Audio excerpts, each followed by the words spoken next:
아침 말씀 두란노의 생명의 삶 본문 순서를 따라갑니다.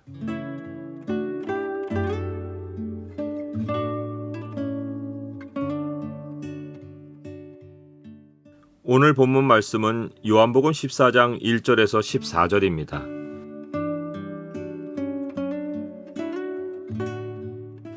오늘 본문을 소망의 창으로 보면 우리가 근심하지 않아야 할 이유가 보입니다. 소망의 창을 보여주는 구절은 14장 1절입니다. 너희는 마음에 근심하지 말라. 하나님을 믿으니 또 나를 믿으라. 주님은 제자들을 떠나 아버지께로 가는 이유를 말씀하시기 전에 너희는 마음에 근심하지 말라. 하나님을 믿으니 또 나를 믿으라 하셨습니다. 주님이 아버지께로 간다는 사실을 제자들이 걱정스럽게 생각할 것을 미리 아시고 하신 말씀입니다. 하나님을 믿으니 또 나를 믿으라 하신 주님 말씀을 문자대로 번역하면 하나님을 믿고 또 나를 믿으라입니다. 이미 하나님을 믿고 있으니 또 나도 믿으라는 것이 아닙니다. 하나님을 믿고 또 나를 믿으라입니다. 제자들이 구약에서 알아오던 여호와 하나님과 주님을 같은 신뢰의 대상으로 알려주신 것입니다. 사도 요한은 처음부터 주님이 아버지 품속에 있다가 나타나신 독생하신 하나님이라고 증언했습니다. 주님은 공생애 내내 자신이 아버지 하나님과 하나라고 선포하셨습니다. 주님은 어느 날 갑자기 나타나신 분이 아닙니다. 유대인들이 여호와 하나님으로 믿던 분이 주님이십니다. 주님은 자기가 아버지께로 가신 후에 사람들이 여호와 하나님과 예수 그리스도를 분리해서 믿는 시도가 있을 것을 아셨습니다. 실제로 교회 시대 초기부터 성부 하나님과 성자 예수님을 분리하는 이단들이 등장했습니다. 오늘날 그리스도인들 가운데도 이단의 가르침을 따르는 것도 아닌데 성경을 대할 때 신약만 보고 구약은 매우 소홀히 하는 사람들이 있습니다. 구약의 하나님과 신약의 주님이 다른 성품을 가진 분으로 이해하는 사람들도 있습니다. 사도 요한이 복음서 첫머리부터 주님을 말씀이 육신이 되어 우리 가운데 거하신 분으로 선포한 것은 태초에 빛이 있으라 말씀하신 구약의 하나님이 바로 우리에게 찾아오신 주님이심을 알려주려 한 것입니다. 구약에서 여호와라는 말은 주를 뜻합니다. 유대인들은 하나님의 이름을 써놓고 거룩하신 이름을 부를 수 없어서 주라는 뜻의 아도나이라고 불렀습니다. 써놓은 글자와 읽는 소리가 달랐습니다. 한글 성경은 히브리어 글자를 그대로 읽어 여호와로 표기했습니다. 신약에서는 하나님의 이름을 헬라어로 옮길 때 글자 따로 소리 따로 하지 않고 일관되게 주라는 뜻의 큐리오스로 표기했습니다. 그러니까 여호와 하나님이 신약에 한 번도 나오지 않는다고 해서 여호와라는 이름이 성경에서 갑자기 사라진 것이 아닙니다. 구약의 여호와 하나님과 신약의 주 하나님은 같은 말입니다. 신약 성경에서 사람들이 예수님을 주라고 고백한 것은 구약의 여호와 하나님으로 받아들인 것입니다. 우리가 근심하지 말고 주님께 믿음을 가지려면 주님이 하나님을 믿고 또 나를 믿으라고 하신 대로 신구약 성경 전체가 증거하는 주 하나님에 대한 믿음을 가져야 합니다. 주님은 하나님을 믿고 또 나를 믿으라고 하신 후에 자기가 아버지께로 가서 거처를 예비하면 다시 제자들에게 와서 그들도 그 거처에 있게 하겠다고 하셨습니다. 그러시고는 대뜸 내가 어디로 가는지 그 길을 너희가 아느니라고 하셨습니다. 제자들은 이 말씀을 이해할 수 없었습니다. 그래서 도마가 말합니다. 주여, 주께서 어디로 가시는지 우리가 알지 못하거늘 그 길을 어찌 알겠사옵나이까? 주님이 조금 전에 아버지께로 가신다고 하셨건만 도마는 주님이 어디로 가시는지 모르겠다면서 목적지도 모르는데 그 길은 또 어떻게 알겠느냐고 했습니다. 이것으로 구약의 하나님과 주님을 전혀 연결하지 못하는 제자들의 현실이 여지없이 드러났습니다. 그들에게는 지금까지 하나님 따로 주님 따로였습니다. 그래서 주님은 구약의 하나님과 자신의 연결성을 일목요연한 하나의 진술로 이렇게 선포하셨습니다. 내가 곧 길이요 진리요 생명이니 나로 말미암지 않고는 아버지께로 올 자가 없느니라. 너희가 나를 알았더라면 내 아버지도 알았으리로다. 이제부터는 너희가 그를 알았고 또 보았느니라. 이제부터는 이란 말이 매우 새롭습니다. 지금까지는 아니었으나 주님이 지금 하신 진술로 인하여 제자들이 이제부터는 하나님 따로 주님 따로가 아니라 아버지를 알았듯이 주님을 알았고 보게 되었다는 것입니다. 이러한 변화를 일으킨 진술이 내가 곧 그 길이요입니다.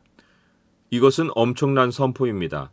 유대인들은 하나님께 나아갈 때 죄에 대한 하나님의 진노를 피하려고 희생 예물을 드렸습니다. 희생 예물이 하나님께 나아가는 길인 줄은 알았습니다. 그러나 그 희생 예물이 지금 눈앞에서 계신 주님을 예표했던 줄은 몰랐습니다. 또한 그 희생 예물이 성소에 계신 하나님과 따로인 줄로만 생각했습니다.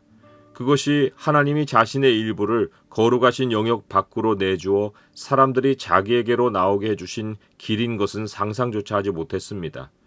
구약의 희생 예물은 주님 자신이셨습니다.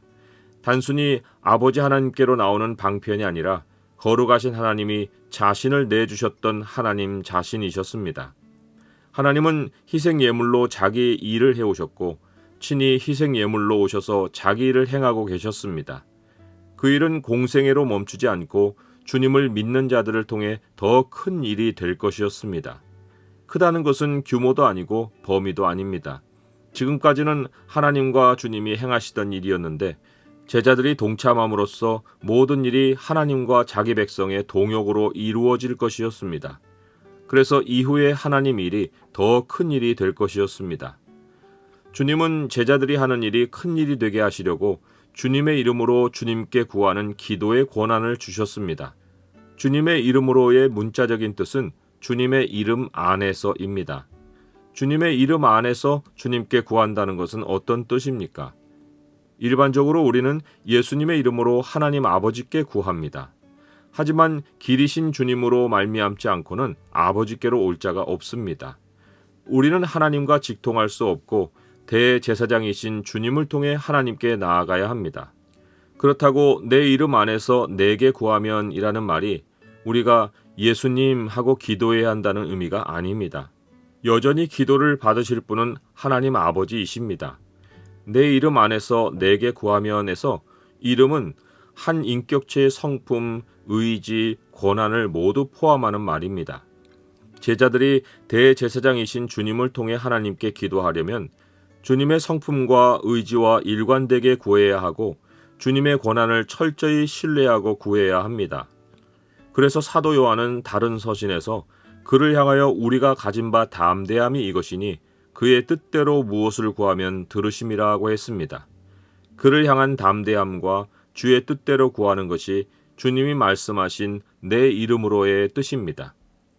구약의 하나님 아버지께 대한 믿음과 신약의 주님에 대한 믿음이 같다는 것을 현장에서 체험하는 길은 우리가 주님의 이름으로 구하는 것입니다.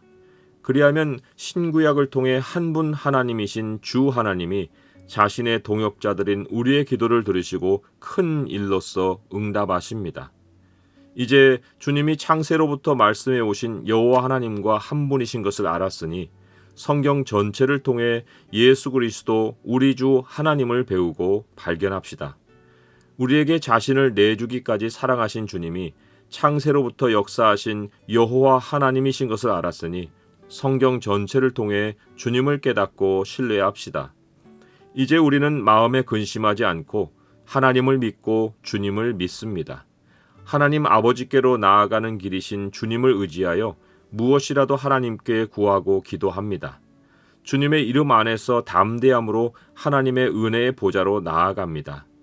그러기 위해서 우리는 성경 전체가 가르치시는 주님의 성품을 닮아가고 진리이신 주님의 뜻을 배웁니다. 생명이신 주님 외에 다른 구원의 길은 없습니다. 주님께 기도하면 생명의 역사가 있습니다.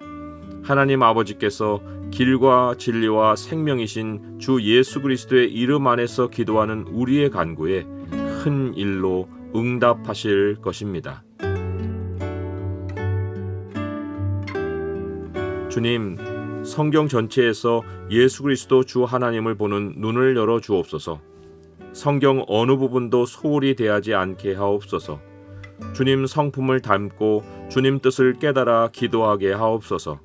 기도로 주님과 동역하고 큰 일은 주님이 이루소서. 예수 그리스도의 이름으로 기도드립니다. 아멘.